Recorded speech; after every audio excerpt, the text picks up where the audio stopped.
नमस्कार दोस्तों, मैं डॉक्टर के पॉल हूँ। मेरे चैनल में आपका स्वागत है।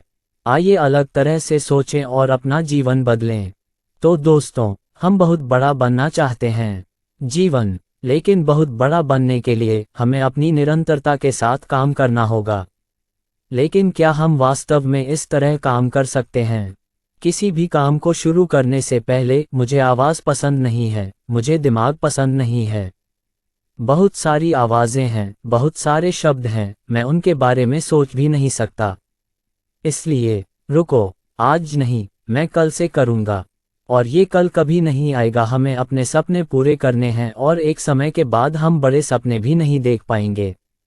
तो दोस्तों, अगर आप इस परिस्थिति से जीना चाहते हैं तो मैं आपको डेविड की the magic of thinking big पढ़ने के लिए कहूँगा। तो आज मैं आपसे the magic of thinking big की समीक्षा पर चर्चा करूँगा और फिर मैं आपको कारण बताऊँगा। आप भी सफल हो सकते हैं। भाग 2, बहानों का बोझ हटाओ। यानी हम बहानों का बोझ उतार पाएंगे और इस डर के दूसरे हिस्से को भी हटा पाएंगे। भाग 3, डर को दूर करो। यदि हम डर का तीसरा हिस्सा निकाल दें तो हम किसी भी तरह के काम के डर को निकाल सकेंगे। भाग 4, हम बड़ा कैसे सोच सकते हैं। भाग 5, हम मौसमी तरीके से कैसे सोच और कल्पना कर सकते हैं। इस भाग के बाद हम मौसमी तरीके से सोचना और कल्पना करना सीखेंगे। भाग 6, हम कैसे सोच सकते हैं और कल्पना कर सकते हैं। मौसमी तरीका, पहली पीढ़ी का मनुष्य हमारे चारों ओर कैसा होगा। अध्याय 8, अपनी दृष्टि से बनाओ। अर्थात मेरी अपनी दृष्टि हमारी चारों ओर कैसी होगी। अपने मन, इस अध्याय में उनकी तकनीक, उनकी विधि का उल्लेख किया गया है। अध्याय 9, लोगों के प्रति सही रवैया रखें। यानी अपने और दूसरे लोगों के प्रति सही रवैया कैसे रखें। इस अध्याय में इसका उल्लेख किया गया है। अध्याय 10, अपने और दूसरे लोगों के प्रति सही रवैया रखें। यानी अपने और दूसरे लोगों के प्रति सही रवैया कैसे रखें। उनकी तकनीक, उनकी विधि इस अध्याय में बताई गई है। अध्याय 11, भविष्य को कैसे बदलें। यानी इस अध्याय के माध्यम से हम ये सीख सकेंगे कि हम अपने जीवन का भविष्य कैसे बदल सकते हैं। यानी हम भविष्य से भविष्य का ज्ञान कैसे प्राप्त कर सकते हैं। अध्याय 12, अपने प्रति सही रवैया रखें और अन्य लोग। यानी इस अध्याय के माध्यम से हम ये सीख पाएंगे कि हम अपने जीवन का भविष्य कैसे बदल सकते हैं। यानी इस अध्याय के माध्यम से हम ये जान पाएंगे कि हम अपने जीवन का भविष्य कैसे बदल सकते हैं। हम ये सीख सकें कि हम कैसे बदलाव ला सकते हैं हमारे जीवन का भविष्य। अध्याय 13, पथ साधक की तरह कैसे सोचें।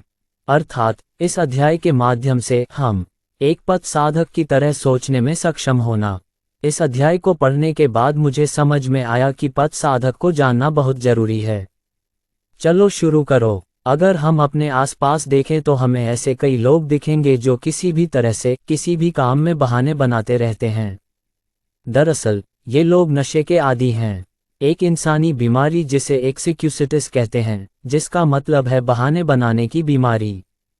और यही बीमारी एक सफल और असफल व्यक्ति के बीच फर्क पैदा करती है।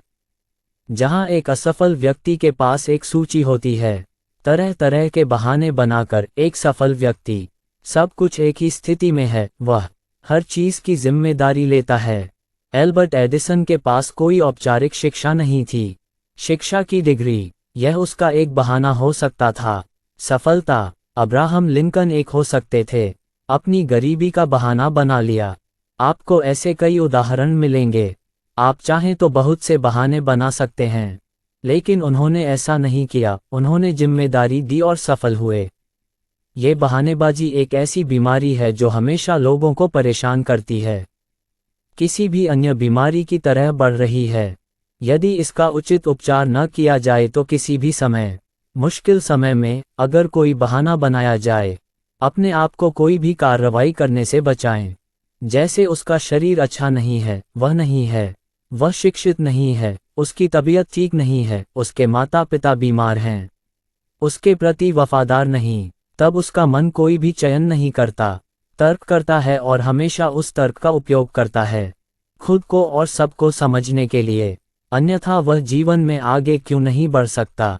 सबसे बड़ी समस्या तब होती है जब वह ये बहाना बार बार और बस उसके अवचेतन मन में, सबसे पहले भले ही अवचेतन मन इस पर विश्वास नहीं करता, वह नहीं करता, बार बार कहकर इस पर विश्वास करें। इस कारण ये रोग हमारी आत्मविश्वास और इच्छा शक्ति। अब उसी तरह हम में से अधिकांश के लिए ये बीमारी सफल नहीं है और ये हर चीज का सबसे बड़ा कारण। यदि आप सोचेंगे कि आप कैसे बचत करेंगे, अपने आप को इस बीमारी से बचाएं या सफल हों, तो इन शब्दों को समझने की कोशिश करो। बहुत स्पष्ट मन वाला लेखक। इसका पहला प्रकार मध्यम वर्ग की मानसिकता है, जिसमें असफलता का डर होता है। हम मध्यम वर्ग के लोगों में शुरू से ही यही तकनीक होती है। जब हम बचपन में कोई गलती करते हैं, हमारे माता पिता गुरुजन कहते हैं कि अगर आप ऐसा नहीं करेंगे तो लोग आप पर हंसेंगे, लोग आपको बुरा भला कहेंगे। चाहे बात बड़ी ही क्यों ना हो, हम इस तकनीक को अपने अंदर रखते हैं। वही मानसिकता। इसलिए जब भी हम कुछ चुनौतीपूर्ण काम करना चाहते हैं तो हम सोचते हैं कि लोग क्या कहेंगे। और यही हमारी समस्या है। अगर हम किसी बड़ी चीज के बारे में सोचते हैं तो हम इसके लिए कोई कदम नहीं उठा सकते और हम इसे किसी के साथ साझा भी नहीं कर सकते।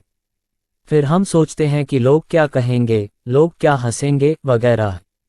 हमारे सामने भी ऐसी स्थिति आई है कि आपने कोई विचार सोचा और उसे अपने दोस्तों के साथ साझा किया, और वे हमसे चर्चा करते हैं कि आपके पास पैसा नहीं है, आपके पास कोई डिग्री नहीं है, अगर आप असफल हो गए तो लोग आप पर हंसेंगे और फिर हम यह विचार छोड़ देंगे। हमारी समस्या उस छोटे हाथी की तरह है। जब एक छोटे हाथी के पैर में लोहे का टुकड़ा फंस गया तो पहले तो हाथी ने उसे तोड़ने की कोशिश की, लेकिन बार बार चोट लगने के बाद भी वह नहीं टूटा।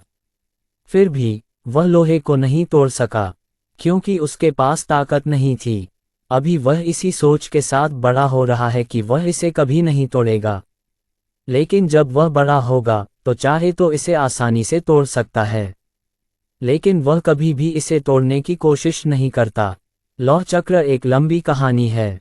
यदि आप उसे छोटी सी रस्सी से भी बांध दे तो भी वह प्रयास नहीं करता, तो जीवन भर उसके दिमाग में जो लोहे का चक्र अटका हुआ था वह कट गया।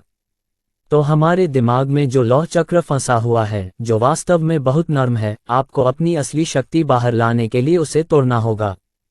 क्योंकि विदेशी सभी आविष्कारों और रचनात्मक कार्यों के लिए जिम्मेदार नहीं हैं।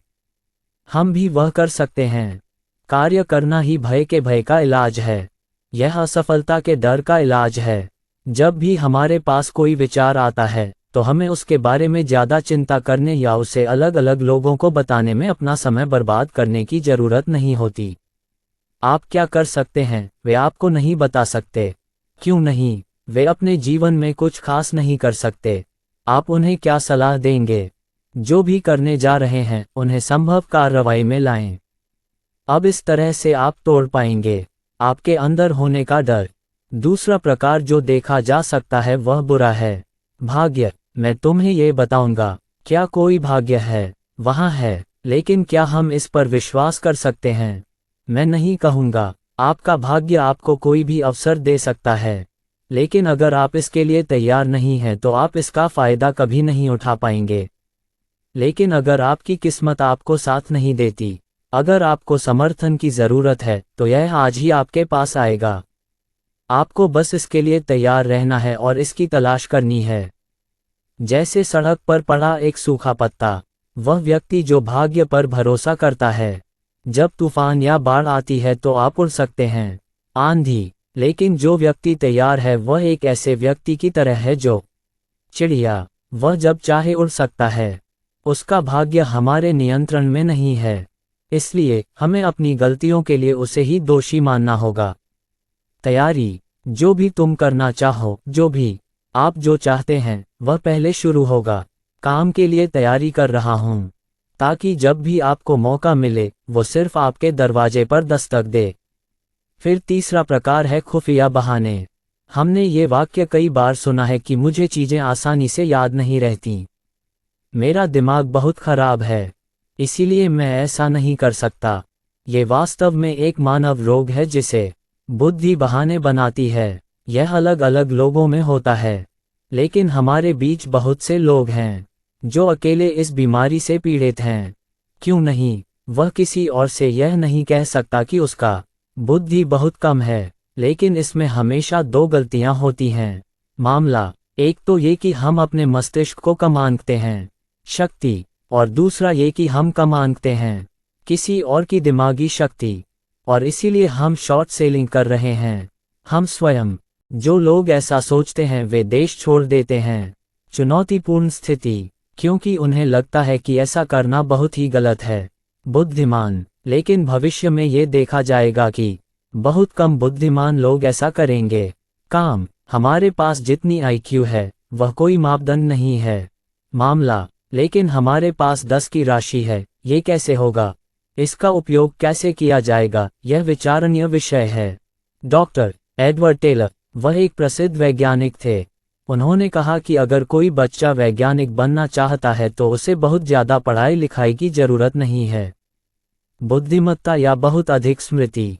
उन्होंने कहा कि उन्हें इसकी ज़रूरत भी नहीं है। स्कूल में उच्च डिग्री, एकमात्र चीज़ जो महत्वपूर्ण है वह है उसका विज्ञान के प्रति इच्छा। एक व्यक्ति जिसकी बुद्धि 100 हो, रुचि और सकारात्मक दृष्टिकोण, कुछ भी हासिल करो। 140 आईक्यू वाला व्यक्ति क्या हासिल कर सकता है? कुछ भी। आपको बस एक बात ध्यान में रखनी है, जब तक कोई काम ना हो जाए तब तक घर में ही रहो। वह काम बहुत बुद्धिमान व्यक्ति हो सकता है, बहुत कुछ हासिल करें। तो दोस्तों, सावधान रहें या इसे देना बंद करें।